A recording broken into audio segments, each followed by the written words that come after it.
자, 오늘 요한복음 세 번째 묵상, 예수의 적들, 이렇게 주제를 이렇게 나누도록 하겠습니다. 요한복음서의 원리와 기초로서 이 말씀, 로고스라는 말, 그 말씀을 이렇게 말씀이 우리 가운데 계셨고, 근데 그걸 받아들이는 사람이 있었고, 또 거절한 사람들이 있었다는 것이죠. 그것이 이제 요한복음 1장 1절부터 18절까지 이렇게 쭉 로고스에 대한 얘기가 나오는 것이죠.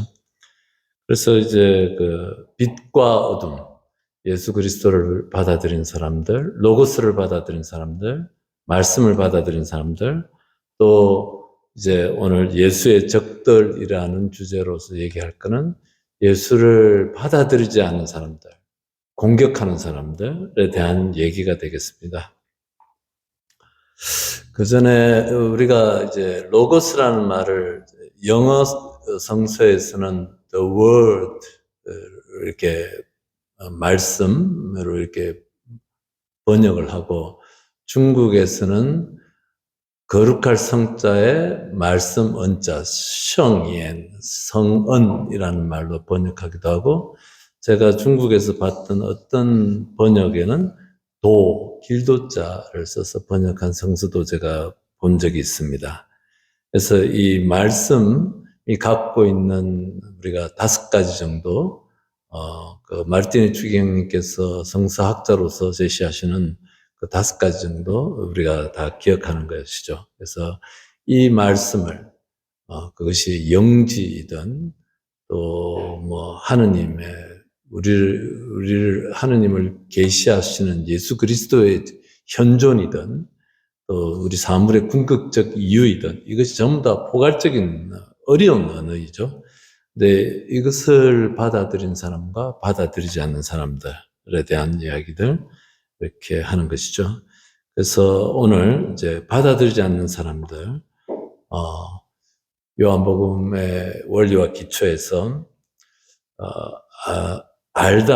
아는 것, 그리고 믿는 것, 동사로 사용됐다고 이렇게 말씀하셨죠. 그리고 완전해지다, 이것도 동사로서 사용되어졌다. 요한복음에서 동사로만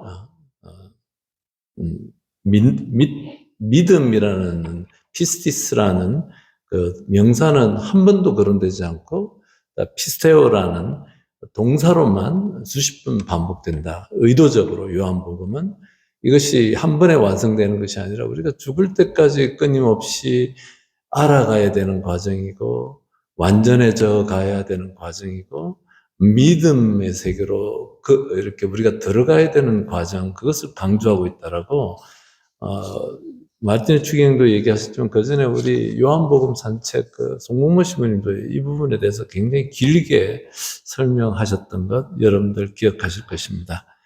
이제 그렇게 갈 때 이제 우리가 지난주에 봤듯이 그걸 이렇게 주님과 함께 말씀을 알고 믿고 완전해지는 길로 걸어갔던 사람들이 있는 반면에, 오늘 우리가 보려고 하는 것은 반대되는 사람들이 있다는 것이죠. 우선은 예수님의 적들이 이제 쭉 이렇게 여러 번에 걸쳐서 이렇게 소개되고 있어요. 그래서 여러분들이 그 책들을, 텍스트를 좀 이렇게 주의 깊게 보시고 또 기도하셔야 된다고 생각이 됩니다. 그래서 5장에 보면은 안식일법을 어겼다고 예수님을 헐뜯고 예수님의 적으로 등장이 되는데, 그래서 이제 안식일에 유다인들은 예수님께서 안식일에 그러한 일을 하셨다고 하여 그분을 박해하기 시작하였다. 5장 16절에 나오는 이야기죠. 그러니까 자기네들의 어떤 방식이 있는 거예요. 방식이 있고 형식이 있는데, 예수님이 이 자기네들 방식 안에 들어오지 않기 때문에 아예 그분의 말씀에는 귀도 기울이지 않는다. 우리 이런 모습들 지금도 많습니다. 한번 이렇게 보셔요. 저의 사목자로서 이렇게 제일 밑바닥에 있는 고민과 또 염려와 또 이런 것들 중에 이것이 있는 거예요. 참 성당에 오랫동안 신앙생활을 했는데도 말씀에 다가가지 못하는구나. 이것이 이 형식, 뭐 이런 것들이 계속 이제 거기에 이제 그 자기 방식들, 그 틀들이 있는 거죠. 그런 사람들이 또 되어져 있고, 또 뭐 질투하는 사람도 있는 거죠. 많은 사람들이 예수님께 몰려가고, 장정만도 5천 명이나 되는 사람들이 몰려가고, 그 당시에 예루살렘의 상주 인구가 2만에서 3만 정도라고 이렇게 추정이 되는데, 장정만 5천 명이면 엄청난 숫자가 몰려간 것에 대한 질투로서 예수님을 이렇게 단죄하는, 박해하고 하는 모습도 드러나는 것이죠. 또 예수님 안에서 어떤 하느님 아버지를 보지 못하는 사람들. 그러니까 우리가 이제 예수님의 인성 안에서 성부 하느님의 영원성을 우리가 좀 체험해야 되는 거죠. 정말 하느님, 바로 저게 하느님 모습이야. 내지는 저게 하느님 말씀이야. 정말 진리야. 또 저렇게 살아야지 우리가 정말 참 행복에 이르는 인생의 의미든 뭐든 이것을 발견하는 이런 것들을 저는 영원성이라고 표현하는데, 그러니까 예수님께서 그 얘기 계속 하는데 전혀 사람들은 못 알아듣고 어떻게 자기가 하느님과 같다라고 얘기하냐면서 예수님을 박해한다는 것이죠. 그리고 이제 그러면서 예수님의 말씀이 자기네들에 대한 도전으로 받아들인 것이죠. 예수님은 그냥 모든 사람 듣기 좋은 얘기 하러 오시는 분이 아니시잖아요. 삶을 변화시켜라, 회개하라. 지금 그 죽음의 삶의 모습에서 생명의 삶으로, 어둠에서 빛으로 삶을 바꾸라라고 하니까 이런 것들을 다 도전으로 받아들인다. 그래서 자기와 다른 자기 방식과 다른 모습이기 때문에 예수님의 말씀에는 아예 들으려고도 하지 않고 배척하는 사람들, 시기 질투하는 사람들, 공격적으로 본 사람들, 예수님 안에서 어떤 진리, 또 하느님의 우리가 영원한 생명 늘 얘기하는데 그 영원한 생명을 보지 못하는 이런 모든 것들이 이제 예수님을 배척하고, 이런 것들을 딱 이 추기경께서는 한 단어로 이렇게 표현한 것이죠. 폐쇄성이에요. 폐쇄. 진리에 대한 폐쇄, 말씀에 대한 폐쇄로 이어졌다. 그래서 이제 이런 것이 죄의 근본적인 측면을 드러내고 있는데, 이것이 바로 진리에 대한 폐쇄다. 하느님의 말씀이 새롭고 다르고 우리 삶을 변화시키고 우리를 성숙시킬 수 있다는 것을 내가 마음에서 스스로 받아들일 수 없는 그 태도, 폐쇄성. 그러니까 신앙의 신비, 하느님의 신비에 우리가 마음을 열어놓기보다는 그냥 내가 필요한 만큼만, 내가 이해하는 만큼만, 나에게 도움이 되는 만큼만 이렇게 받아들이는 그 폐쇄성. 그러니까 한마디로 내중심적인 그런 어떤 태도를 얘기하는 것 같아요. 저는 이 표현이 너무 좋았습니다. 그래서 이 모든 예수님의 적들의 이런 다양한 양상들, 모습들이 있는데, 이렇게 주기님께서 표현을 하셨어요. 이 모든 적대 행위들이 예수님의 인격에 집중되어 있다. 예수님의 인격을 받아들이지 않는다. 우리가 그 육화의 신비, 예수님의 성탄과 관련해서 예수님의 몸을 지니시고 이 세상을 사셨다는 것은, 우리와 함께 하셨다는 것은 그분의 인격 안에서 우리가 걸어가야 될 길, 진리를 발견하고 영원한 생명을 발견하고 이렇게 해야 되는데, 이 예수님의 인격에 대한 공격, 그러니까 이 유다인이든 바리사이든 율법학자든 이런 식으로 표현되어지고 있는 예수님의 적들이, 그 공격 전체가 예수님의 인격에 집중되어져 있다는 거예요. 그래서 예수님의 인격이 인성이죠, 인성. 예수님의 인성이 예수님의 친구들에게 우정의 통로가 되었듯이, 예수님과의 우정은 그 인성을 통해서 일어나는 것인데, 똑같이 예수님의 적들도 이 예수님의 인성을 받아들이지 않으면서 적이 되어버리는 이런 모습을 띈다, 이렇게 표현하는 것이죠. 그래서 우리가 좀 한번 봅시다. 우리 신앙들 안에 예수님의 그 신성만 계속 우리 생각해요. 난 그것이 너무너무 답답해. 우리가 말씀을 읽는 것은, 읽고 묵상하고 기도하는 것은 그분의 인성에 대한 더 깊은 이해로 가기 위해서 우리가 이렇게 하는 것인데, 그분은 그냥 하느님이야. 그분의 인성에 대해서는 잘 모르는 것이죠. 그분이 느끼셨고, 그분이 희노애락을 우리와 똑같이 가지셨고 했던 그분의 그 삶 전체가 우리에게 하느님의 말씀이고 생명의 말씀인데, 이제 그런 것들은 그냥 없이 그냥 신성만 강조하는 행위. 그리고 또 한 번은 성서를, 말씀을 읽을 때도 윤리 교과서로 읽는다는 거죠. 이런 것들이 아주 많은 거예요.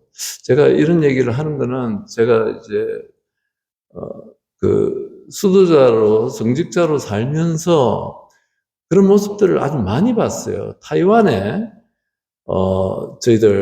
타이완에는 신학교가 딱 한 군데 있습니다. 유일한 신학교고 예수의 신학교예요. 근데 이 신학교가 이상하게 점점 더 성서학자들이 안 나오니까 윤리신학자들이 다 장악을 해버렸어. 성서학 강의가 점점 더 축소돼가지고, 우리 선배 신부님이 오셔가지고 스페인 신부님이 저희들한테 뭐 불평을 얘기하는 거예요. 자기 제자 후배들을 자리를 준다고 윤리신학 강의만 자꾸 늘려가지고 성서학 말씀에 대한 이 중요도를 소홀히 해가고, 그러면서 정말 전체적으로 이게 타이완 전체의 그 어떤 신앙의 모습에 전체적으로 영향을 주는 그런 것들을 봤어요. 그래서 저도 지금은 그런 책을 잘 보진 않지만, 옛날에 이제 양성중에 있을 때는 준주성범이나 이런 우리 수덕적인 그런 책들을, 영성서적들을 이렇게 읽었는데, 그 말씀들이 너무나 좋기는 한데, 하지만 그 말씀들은 우리를 예수님과의 더 깊은 인격적 관계로 가는데 도와주는 한 존재 이유가 있는 거예요. 근데 그런 것도 없이 그것만 읽는 거죠. 말씀은 없이 막 그런 책만 읽으면은 뭐가 좀 미싱 되어져 있는 것이죠. 그래서 이렇게 이 예수님의 인격에 대한, 인성에 대한 깊은 나와의 만남들이 일어나지 않으면서 신성만 있거나 윤리 도덕적인 것만 있거나 교훈적인 것만 있거나 좋은 말씀들만 잔뜩 나열하거나, 근데 정작 중요한 건 예수님은 빠져 있어요. 이것이 결국은 예수님의 인격, 인성에 대한 무관심 내지는 배척으로 드러났고, 그것이 예수님의 적이라는 표현으로 복음서에서는, 요한복음서에서는 드러난다는 것이죠.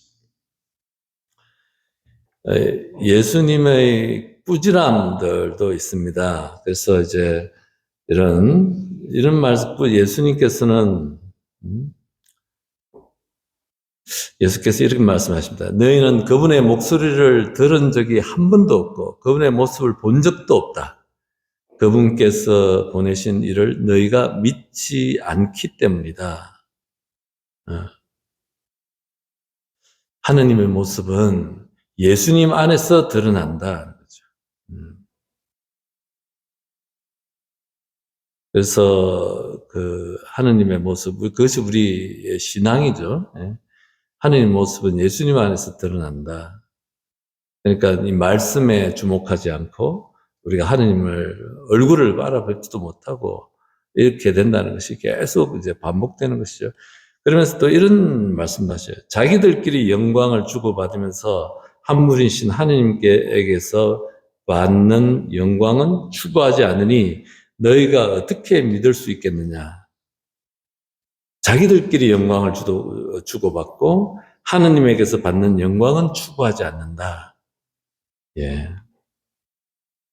다른 사람들과의 관계에만, 다른 사람들로부터 받는 인정만, 이 세상 안에서의 처신에만, 하지만 정작 진리이고 우리 존재의 궁극적 이유이신 그분과의 관계에 무관심하거나 소홀하거나 중요하게 생각하지 않는 것, 이런 것을 예수님께서 얘기하시는 것 같아요. 자기들끼리 영광을 주고받는다, 이렇게 얘기하는 거죠. 그래서 어느 정도 이 세상을 살아가면서 일정한 인간관계와 이해타산의 틀 속에 들어박혀 하느님의 말씀을 경청하는 자유마저 박탈당할 우려가 있다. 이렇게 책에서 추기현께서 이렇게 얘기하십니다. 그러면서 이제 이런 얘기하는 것이죠. 이런 로고스 말씀이신 그분께 대한 폐쇄성, 말씀에 대한 폐쇄성은 결국은 우리에게 죄의 뿌리가 되고, 그래서 진실이 결여된 데서 그러면서 이제 온갖 거짓들과 폐쇄적인 자세가 갖게 되고, 거기서 다른 사람들에 대한 적대감, 또 자기 자신에 대한 불만족들을, 이 모든 것들이 이 말씀과의 관계가 끊어지면서 온다라는 것이죠. 결국은 말씀이 없으면, 빛이신 말씀이 없으면 어둠. 그 얘기를 하는 것이죠, 계속. 어둠 속에서 빛이 비추고 있었는데 사람들은 그 빛을 사랑하지 않는 것이죠. 예, 그런 것들. 예, 그런 내용들입니다. 그래서 이제 그런 내용들이 이제 이렇게 반복되고 있는 것이죠. 예. 그래서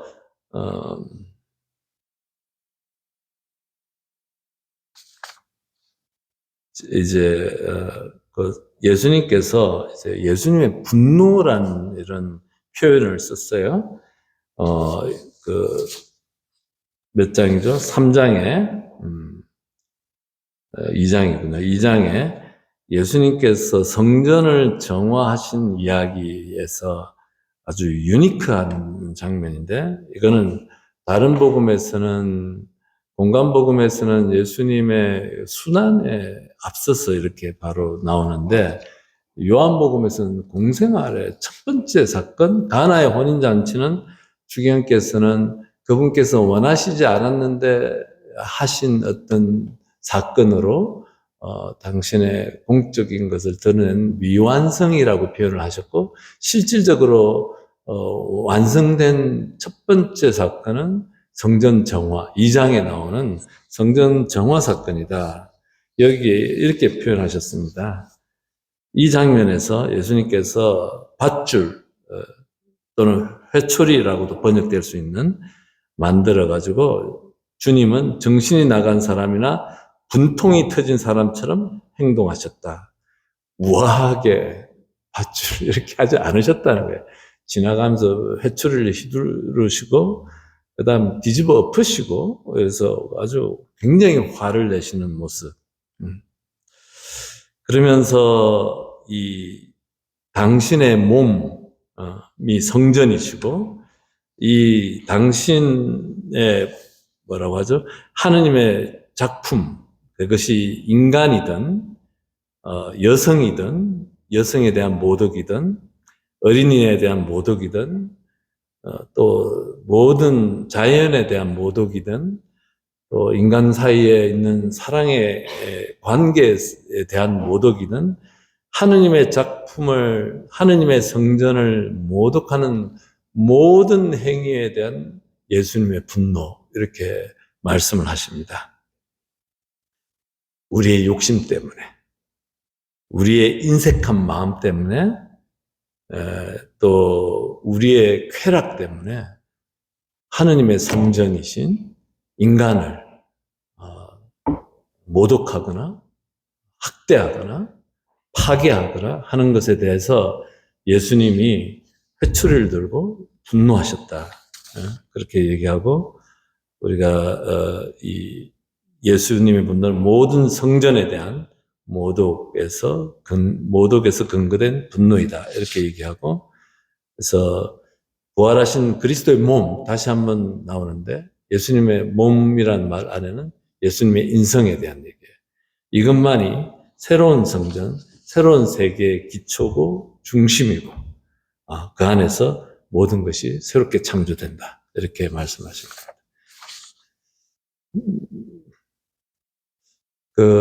여러분들께서 제 세 번째 묵상을 이렇게 묵상하시면서, 읽으시면서 예수님의 인성, 내지는 인격에 대한 그 깊은 은총을 이렇게 얻으시기 바랍니다. 정말 우리가 그분의 마음, 그분의 인성 안에 드러나 있는 그분의 연약함도 있고, 따뜻함도 있고, 또 아주 자비로움도 있고, 다 있는 것이죠. 그게 안에는 예수님의 분노도 있는 거예요.